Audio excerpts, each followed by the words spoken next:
I'm going to do an early spring walkabout. Don't mind my voice. I had no voice all last week. Just want to show how messy it always looks in early spring. And even though it's February 25th right now, I think we're in early spring right now because, I don't know if you noticed, but we got like snowdrops in full bloom everywhere. You'll see how many I got. And even got a few daffodils fully open. But it's kind of hard to see them because things blow around all winter. And also, you see it now, I hope. And also, there's a few plants through my prior seed starting range here that I've been meaning to transplant for years. I did transplant the stinging nettles and discovered that they had escaped out the bottom of the pot. So that was a bit of a discovery. That's creeping Charlie that I just pulled out, not stinging nettle. Probably need to water that pretty good at this point. But this has holes in the sides, not in the bottom, so it shouldn't grow through the bottom and end up. You can kind of see like all this is tore up, all that is tore up because it had gotten in and it was spreading like carpet. Got little stinging nettles all over me because I started without gloves thinking it would be actually dormant. Look at these little buddies. They're so aggressive.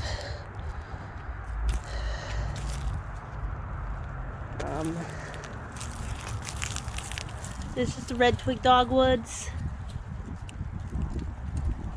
I did plant a couple of black cherry in the fall. Not sure where they are. It appears I have some sort of weed rose coming up here, doesn't it? Who are you? Pretty sure you don't belong there. Huh. Yeah, might end up potting that. See, that's what this all started as. Was finding weeds, not being sure if I wanted them or not, and not wanting to let them get fully rooted into the lawn, and so potting them. And then slowly I started to do it from seedlings and everything, but what I find kind of at the most exhausting stage of my career is that I just don't have the energy for marketing. And I work full-time in an office, so I don't really have time to do the sales necessary for the plants to be okay with being potted up long term. They're getting really root bound. They're like 4 or 5 years, 6 something years in to being potted up like that, and they're just not happy. So I need to downsize this.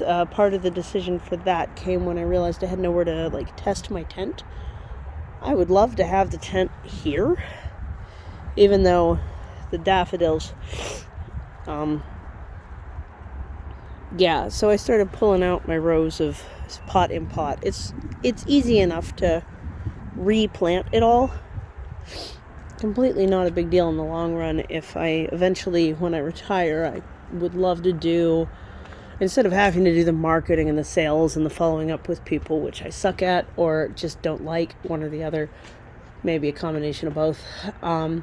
Instead of all of that, just kind of farmer's market or two every week with it. You know, that's my retirement plans now. Which is still another at least 15 years off. So we do still have the quince. This will be its first spring here because I got it midway through the year last year. It seems to be doing really well. And there are a bunch of crocuses blooming. This is silk willow in this pot, and there are a couple of flag iris. This is the ephemeral pond. I'd love it to not be ephemeral and just be permanently a pond, but I'm still working on that. There are crocuses all over the place. The crocuses are only full open when the sun is shining down on them. So you get them in the closed. But that's because they open in the midday and then they tighten themselves up, kind of like for insulation in the winter, in the nighttime. Do you see this problem? Did you already see this problem? Yeah.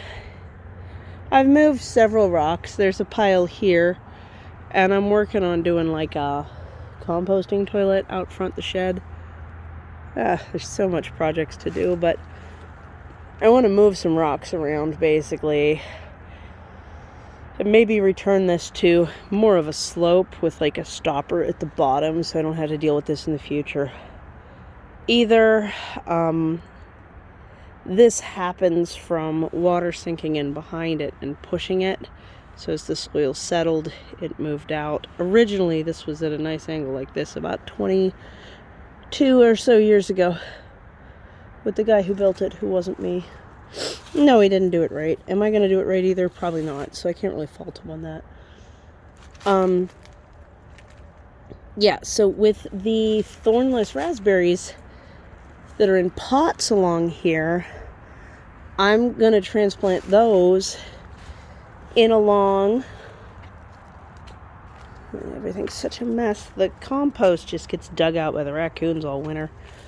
It looks a wreck.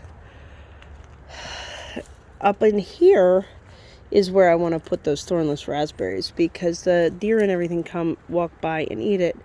Even if these eventually break, these are laser cutout panel leftovers from the trash area on the dock at work. But eventually they do. As you can see, they start to break down. I could use strips of fence like the same way, but the idea is to keep the deer from reaching over and eating them down because they really love the branches and foliage and flower heads and fruit and everything off of those thornless raspberries. So I want to have a row of them right here. There are still several places where there's pot in pot, but I really don't need to be growing this much right now in my life as far as like things to be able to, or that have a time limit on them where they need to be sold, right?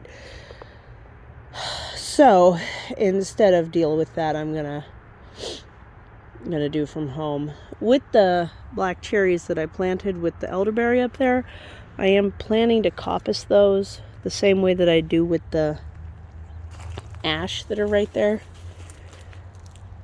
This row of snowdrops is still very impressive. It's blooming more sparsely, which makes me think that they're probably overcrowded, but what else is new? The groundnut seems to have overwintered okay from the best I can tell. I'm waiting to see it pop through the soil, though. I have no proof that it overwintered, but that's what these supports are for. The asparagus hasn't started up yet. I think I saw one of my rhubarbs jumping up.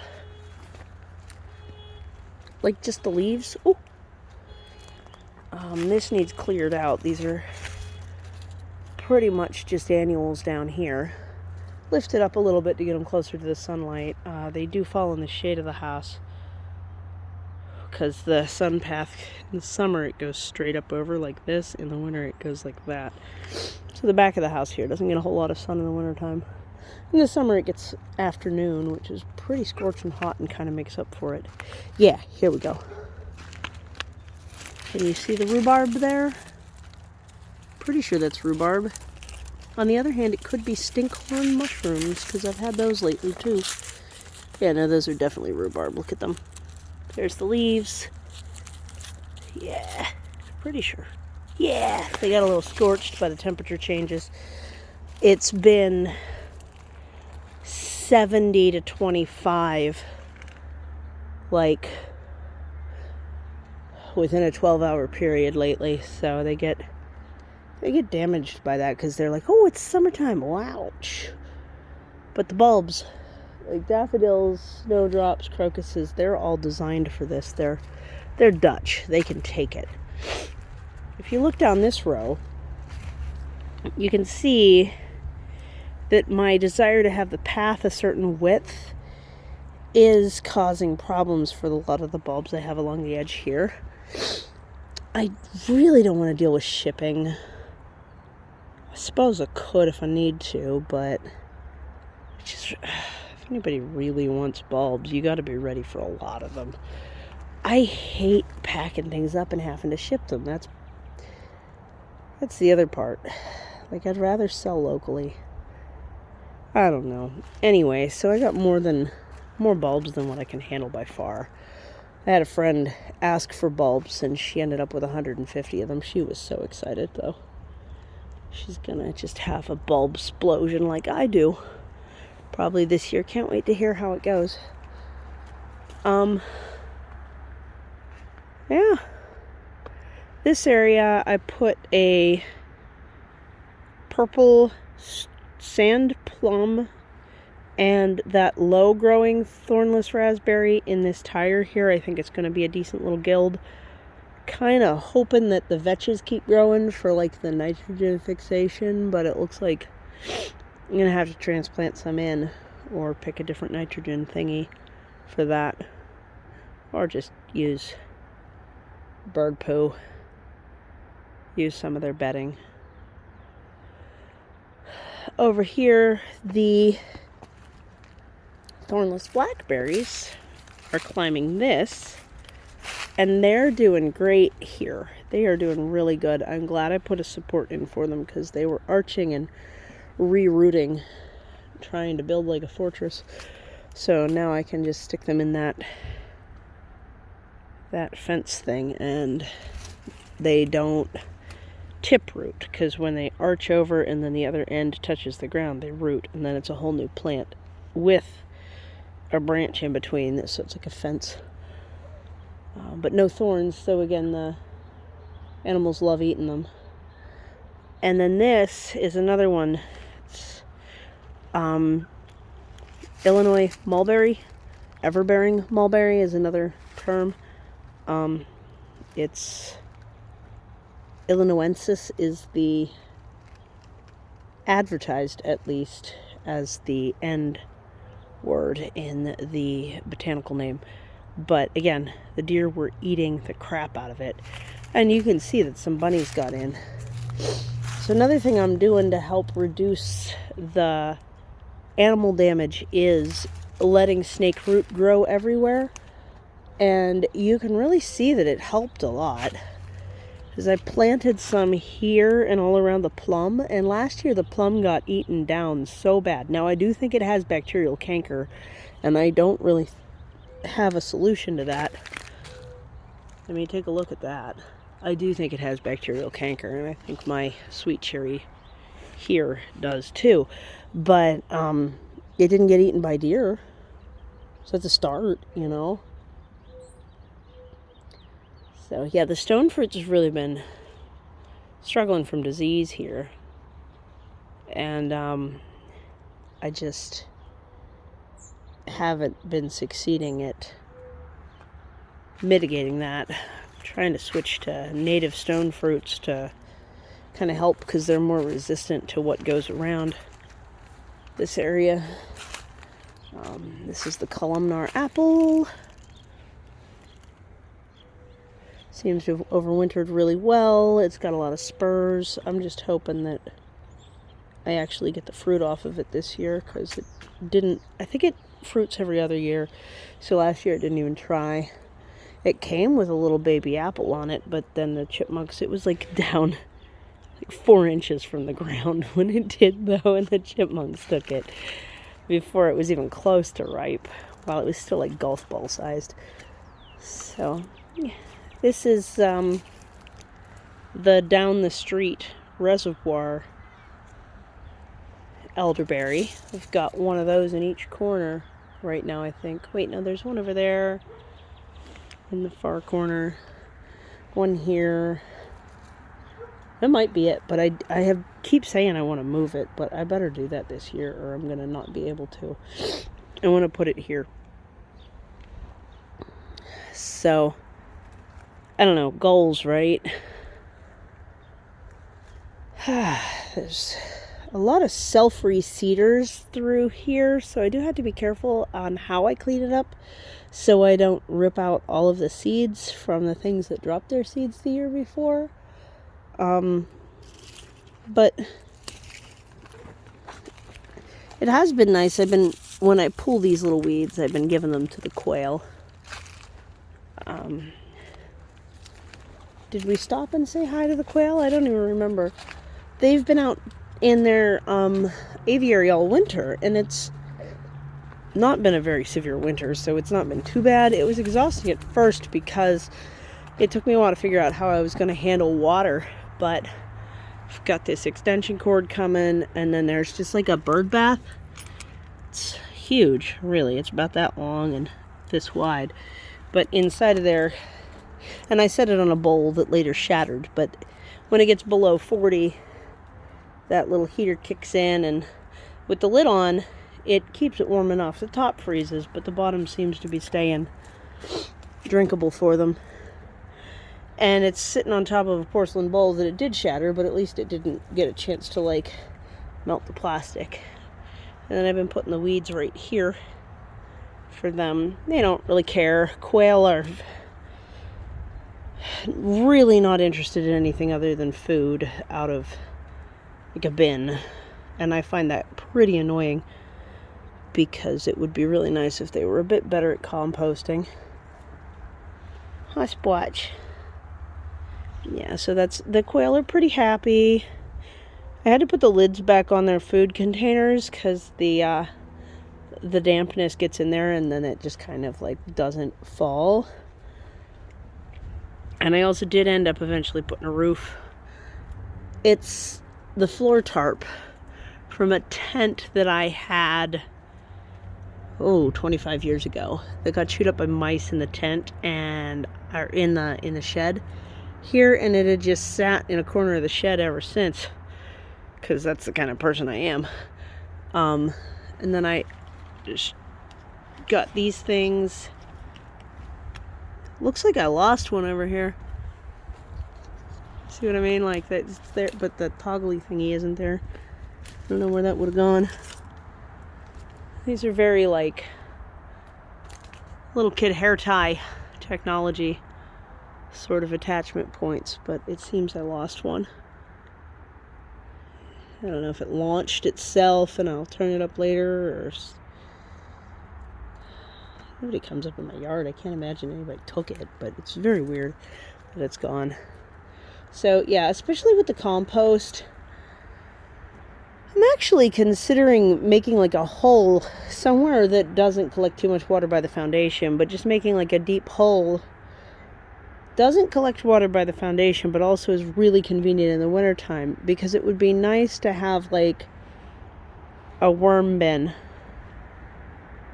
instead of like, because this flow through obviously isn't really working, as you can tell. I don't know, something to think about, I guess. The kitten is on top of the door, screaming for our attention, huh?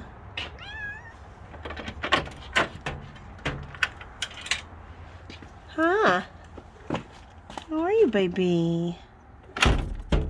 Hello. Goodness, oh, so goodness, yeah. I have a shelf up there, because we had to.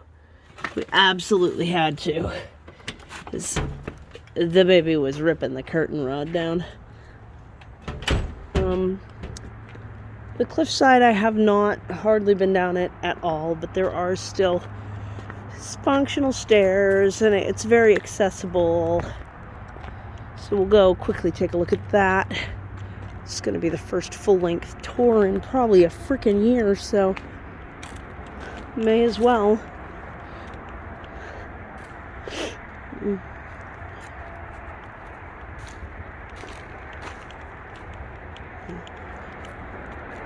Yeah, there's a lot of knockdown fencing over here, huh?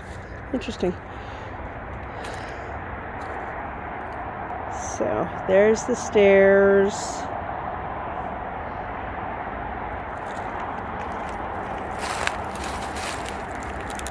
I never did finish cutting the sidewalls on these. So the front edge of the tires that don't have the sidewall cut on the front lip are squishy. There is an extended deer path now, isn't there, huh? Going that way. I used to definitely have to go down the next layer at the next stairwell before I could get onto that, but let's go take a look. Woo! Fun, fun. Yeah, so the deer have been sleeping here for sure. I noticed because there's no way that my clove currant would have died otherwise, unless it's been smothered by being slept on. These need trimmed up a bit, but that stairwell is still good, except for needing cleared out, because there's some tripping hazards. I'm not sure all the trees that I put in survived, but we'll check and maybe upright the tree tubes eventually. That one was supposed to be a flowering dogwood, but meh. Good news, the terrible tree finally did fall, the one that I wanted rid of, so that's great. That's great. I got a couple more of those to get rid of. The so-called tree of heaven is definitely not of heaven at all. It's a terrible, terrible plant. It is the host for those lanternflies that we're supposed to be killing. I got a ton of them on this hillside, selectively extra going after the fruiting ones. I'm really hoping that the method of removal of that really big one down there, can you even see what I'm talking about? Not here, but past it, there's this buckle. So what we did was we stripped the bark off with one of those bark shaving knives and just put a little bit of plant poison, and then you wait like 3 years and down they come, and that's good. I don't know if we're gonna have, let me be very careful here because there are tripping hazards on these stairs. I don't know if we're gonna have like a bunch of eggs coming off of this sucker, because they are the host, and that's this right here, and I see a lot of white. So it's possible that that could just be a massive host for those lanternflies, and it's possible that could just be lichen, and I can't tell from here. I hope it's lichen. I hope it's not lanternfly larva. I hope they want the live trees, not the dead ones. Jeez willikers. And there's also these mushties. It could be these kind of mushrooms right here. Do you see them sticking out of that log? So it's kind of hard to tell what they are from here, but there's a whole lot of white patchiness all over that dead tree, and I'm really hoping it's not lanternfly larvae, because those are tree killers. I hope they want live trees, not dead ones. 1, 2, 3, 4, and one over there that actually is seeding sometimes, and then one in the distance I got to check on and see how it's coming along as far as what I did to it.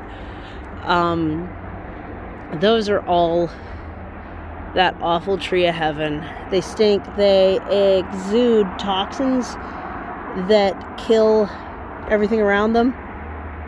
Yeah, there's a lot of problems with them for sure. Yeah, there's a lot of potted plants down here too that, again, I think I'm about done with the theory of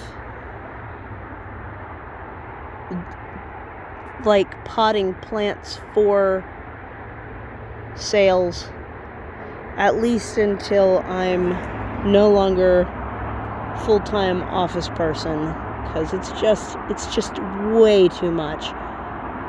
So with that in mind, I don't know how much I'll pull out and how much I'll just let sit, like, neglected. But we'll see. We'll see. This then continues along a path that goes to the landslide up the way, which we got to go check on the landslide one of these days. See how it's repairing itself after all those seeds I put on it. Alright, this is a really long video, but you have definitely seen a lot of the cliffside. If you stayed towards the end, you are a rock star, and I love you. Depending on how shaky the phone footage is, I may or may not be posting a little more often, because it is way easier with a phone. I got all fancy with the editing for a while there, and it was just overwhelming. Look at these gulls. Look at them. Look at those gulls. That's great. That is beneficial wasp nests on a hackberry tree. A very coppiced hackberry tree. So, yeah, it's still pretty bare over there. You see the barren section right here? That's that landslide that happened. No small portion of that was because they were throwing their kitchen trash out the windows and off their decks, and just, there was like 4 or 5 years worth of kitchen trash just being thrown down a hill and smothering all the plants, strangling the plants with like plastic and crap like that. So don't do that. And then a big wind came in and ripped the big tree, and the big tree gained momentum and took everything. So stay put, big tree. I'm not suggesting you do that. Hi. It's a black hawk, also known as turkey buzzards around here. Yeah, so that's just an imagery of what it would have looked like before. So we all live in constant concern that our trees could tipple-topple and take things with them. We do. Oh, there's a daffodil over there too. Right there. See it? Yep. So, thank you so much for visiting the cliffside. This is definitely permaculture. Everything's really messy. My voice is still all gicked up from my illness, but I am better. And I hope you're having a really good day.